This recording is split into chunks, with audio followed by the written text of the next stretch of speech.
티키타카, 내가 예민한 거야? 바쁘디 바쁜 현대사회 10분 안에 끝내는 썰풀이 시간 스브스 프리미엄 팟캐스트 티키타카. 오늘은 죽어도 꼰대는 되기 싫지만 왠진 모르게 불편한 마음을 달래는 시간, 내가 예민한 거야 시간입니다.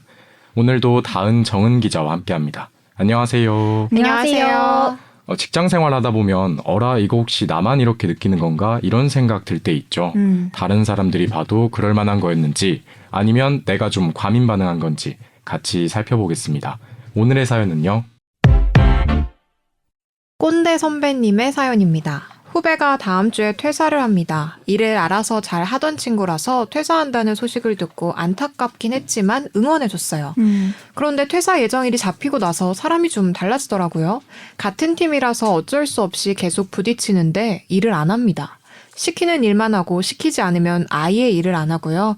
시켜도 조금 복잡하면 잘 모르겠다 하고 스스로 방법을 찾으려고 하질 않아요. 아직 새로운 사람이 들어와서 팀에 인원이 충원된 것도 아닌데 한 명이 일을 안 하니까 스트레스가 이만저만이 아니네요. 제가 예민한 건가요? 퇴사 소식을 언제 전했는지가 안 나와 있긴 하네요. 그러니까 이게 다음 주 퇴사인데 네. 퇴사를 뭐 예를 들어서 막 지금 막 밝히고 일주일 동안 일을 안 한다, 태업을 한다. 그러면은 뭐 그냥 참고 넘어가라고 할 것 같지만 뭐 한 3개월 전에 퇴사 통보를 하고 네. 3개월 태업을 한다. 이거는 좀 성가실 수 있을 것 같은데요? 그렇죠. 근데 저도 그게 그렇게 따지니까 또 궁금하기는 하네요. 근데 당장 다음 주에 퇴사를 하는데 사실 일주일 남겨놓고 일을 열심히 하는 것도 좀 저는 그게 가능한가 싶은 이런 생각이 들어요. 그러니까 뭐 당장 저희 약간 고등학생 때만 생각해봐도 수능 치고 나서도 학교 가잖아요. 근데 네. 아무도 수업 안 듣잖아요. 안 듣죠. 네, 사실 수업을 졸업하기 전이니까 수업을 들어야 하는 게 의무인데 안 듣잖아요. 그것처럼 퇴사 다음 주에 당장 한다고 했으니까 뭐 그렇게 열심히 뭐 일을 할 것 같지는 않은데 그래도 아직 이제 이 선배겠죠. 뭐 팀장은 아니신 것 같으니까 이 팀원 입장에서는 어떻게 보면 지금 사람이 있지만 제 역할을 못 하니까 약간 마이너스 0.5 정도 인원이 좀 줄어든 것 같아서 그 부분은 확실히 스트레스를 받을 것 같기는 해요. 근데 사실 뭐 언제 퇴사를 이게 얘기를 했든 좀 진작부터 약간 마음이 콩밭에 가 있었을 수도 있을 것 같다는 생각은 드네요.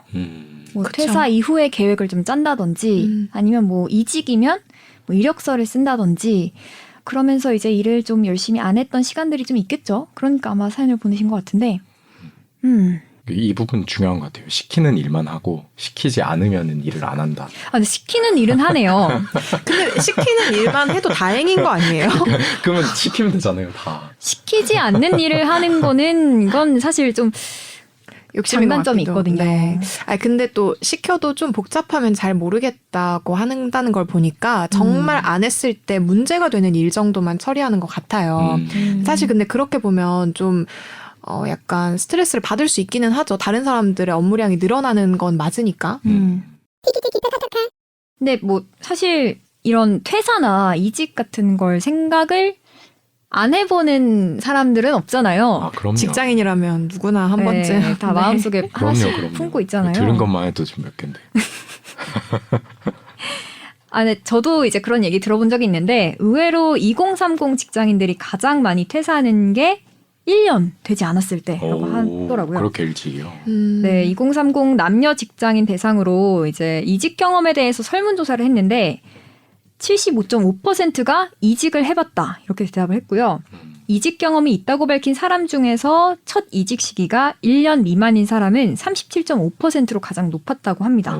그 다음으로는 입사 후에 뭐 1년, 2년, 또 입사 후에 2년, 3년 이런 순으로 좀 점점점 줄어들기는 하는데 어쨌든 사실 입사하고 나서 얼마 안 돼서 이직을 생각한다, 실천한다라고 볼 수 있을 것 같아요. 이직 결정하는 시기가 굉장히 빠르네요. 다들 이직 생각하는 이유가 다양하겠지만 이 첫 이직 결심하는 게 보통 어떤 이유 때문일까요?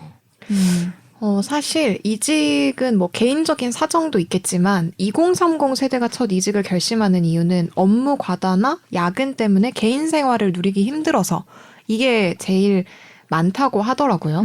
워라밸. 그 저는 또 이것도 되게 중요한 부분이라고 생각했는데 사실 뭐 일하는 이유가 어떻게 보면 돈 벌려고 하는 거잖아요. 그래서 낮은 연봉에 대한 불만이 두 번째 사유였어요. 근데 이 경우에는 조금 더 연봉을 높게 주는 곳으로 이직을 많이 할 것 같았고 또 뭐 회사의 비전이나 미래에 대한 불안, 그러니까 약간 좀 회사가 안정적이지 못한 경우에도 이직을 당연히 많이 생각을 했고 그리고 이제 네 번째 순위로는 상사랑 동료와의 불화가 이제 4순위를 차지했는데 근데 제가 그 이직과 관련해서 뭐 다양한 콘텐츠들이 나와 있잖아요. 책도 많이 나와 있고 뭐 퇴사 잘하는 법 이런 것들도 있었는데 근데 여기서 사람 때문에는 퇴사하지 말라고 하더라고요. 그래요? 버텨라? 네. 왜요? 그건 굉장히 나중에 돌이켜봤을 때 후회한다? 후회하는 퇴사 사유 중에 아. 하나라는 그런 조언이 있었습니다. 근데 사실 뭐 어떤 이유에서든 좀 퇴사를 꿈꾼다든지 하면 사실 되게 어떻게 얘기를 꺼내야 되나? 어디서부터 좀 시작해야 되나? 막막하죠. 네, 네. 막막하긴 하더라고요. 막막한 사람들을 위해서 퇴사 잘하는 법이 소개되기도 하더라고요. 퇴사 잘하는 법. 네, 기본적으로 퇴사 통보를 언제 해야 하나 이런 고민하는 사람들도 많은데 퇴사 통보 기간은 퇴사하기 최소 한 달 전이 좋습니다. 이게 약간 국룰이잖아요. 그렇죠? 네. 이거 저희 좀 전에 얘기했던 거잖아요. 언제 이분이 퇴사 시기를 밝혔는지가 좀 중요할 것 같아요. 네, 맞네요. 한 달은 남기고 말씀을. 그랬길 바래요. 네.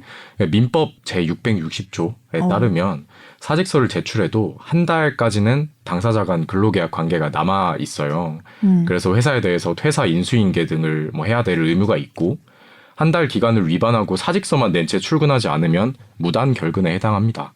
그러니까 퇴사 통보 기간 지키지 않고 무단 퇴사하게 되면 무단 결근에 대한 손해배상 그리고 무단 퇴사에 대한 손해배상도 해줘야 할 수 있다는 거죠. 그러니까 무조건 1개월은 일단 지켜야 되는 기간이네요. 근데 사실 뭐 기간 언제 말할지도 좀 고민되기는 하는데 퇴사 사유를 내가 뭐라고 해야 되지? 라는 것도 좀 고민이 되기는 하잖아요. 보통 그렇게 쓰지 않나요? 일신상의 이유? 맞아요. 그런 것도 되게 추천하는 사유 중에 하나더라고요. 네. 사실 뭐 솔직하게 말할 수도 있겠지만 이제 퇴사하는 여러 가지 상황 중에 다른 회사 이직을 좀 고려하는 경우도 있고 또 실업급여를 염두에 두고 있는 경우도 있어서 퇴사 사유를 뭐라고 적을지 이 부분을 좀 고민하는 직장인들이 적지 않은데 퇴사 사유로는 대학원 진학이나 어학연수 같은 자기개발 그리고 일신상 사유나 건강 사유 또는 스카우트 제안 이런 것들이 적절하다고 합니다. 그리고 퇴사 서류를 챙기는 것도 이제 잊지 말고 챙겨야 되는 것들 중에 하나인데 퇴사할 때 챙겨야 될 퇴사 서류로는 퇴사 증명서랑 해촉 증명서, 경력 증명서, 원천 징수 영수증 등이 있다고 하네요. 어떻게 보니까 저희가 약간 퇴사를 좀 장려하고 있는 것 같은데 되게 유익한 정보를 많이 얻어가네요. 그 사표 생각하시는 분들 많을 텐데 오늘 사연 통해서 좀 다양한 생각들 들어봤습니다. 저희 또 다시 사연으로 좀 돌아와야겠죠. 네. 퇴사 앞두고 일을 안 하는 후배 거슬린다. 어떻게 할까요? 저는 사실 할 수 있는 게 많지 않을 것 같아요. 저는 사실 시키는 것만 한다니까 네. 많이 시키면 될 것 같고. 그러니까 잘 시키면 되지 않을까. 네, 그리고 뭐 이분이 실제로 어떻게 일을 했는지는 자세히 알 수가 없으니까. 근데 어떤 업계를 가든 만약에 그게 정도가 너무 심하다면 무책임한 모습일 것 같고 그렇다면 사실 떠나는 게 낫다. 장기적으로 봤을 때는 그렇게 일단은 마인드 컨트롤 하는 게 낫지 않나 싶기도 하네요. 저라면 일을 안 줄 것 같아요. 차라리. 네. 아, 차라리 너무 뭐 이거 해라 저거 해라 하면 나 어차피 갈 사람인데 더 감정이 하고? 상하죠. 네, 안 할 수도 있는데 근데 정말 아무 일도 안 주면 사람이 또 아무것도 안 하고 하루 종일 있는 게 굉장히 견디기가 힘들거든요. 그쵸. 그래서 뭐라도 기본적인 건 하지 않을까 하는 생각에 어차피 뭐 중요한 일을 당장 다음 주 퇴사할 사람이 할 건 아니니까 그냥 아예 아무 일도 하지 않고 그냥 서로 감정이 상하지 않게 저라면 좀 내버려 둘 것 같아요. 근데 실화인데 실제 저희 중에 퇴사한 기자가 있었잖아요. 네. 마지막 날까지 출연을 시키고. 알차게 하죠. 그냥. 근데 그때 이제 제가 기억하는 그 상사의 의도는 네. 그게 좀 의미 있다. 마지막까지 이렇게 불살라라. 약간 그런 취지였던 기억은 나네요. 네. 근데 그 당사자가 할 의지가 있다면 그건 뭐 또 좋은 경험이 될 수 있죠. 네, 약간 무념무상으로 했던 것 같기는 해요. 네. 당사자 생각을 저희가 알 수는 석경 없지만 기자 생각은 어떤가요? 근데 두 분 말씀하신 것처럼 아니다. 근데 그 중간 어디쯤으로 해야 될 것 같은데 네, 너무 반박해보시죠. 과하게 시킬 수는 없지만 근데 또 아예 안 시킬 수는 없잖아요. 그러니까 좀 음. 덜 복잡한 거. 당연히 뭐 새로운 프로젝트 이런 건 안 될 거고 좀 기본적으로 그 부서에서 해야 되는 이런 걸 조금 너가 해줘라. 우리가 새로 해야 되는 거나 이런 건 좀 하겠다. 그것만 좀 부탁할게. 이런 식으로 잘 시켜라. 예, 서로 감정 상하지 않게 조율하는 게 좋지 않을까 싶습니다. 네, 모쪼록 어쨌든 같이 일했던 동료니까 뭐 쌍방에 잘 원활하게 좀 유종의 미를 거뒀으면 좋겠다는 생각이 드네요. 네. 오늘도 공감하면서 이야기 나눠봤는데요. 도움이 되시길 바라면서 내가 예민한 걸까? 오늘 이 시간은 여기서 마치면 될 것 같습니다. 또 사연 보내주시고요. 지금까지 티키타카였습니다. 다음 시간에 또 만나요. 제발.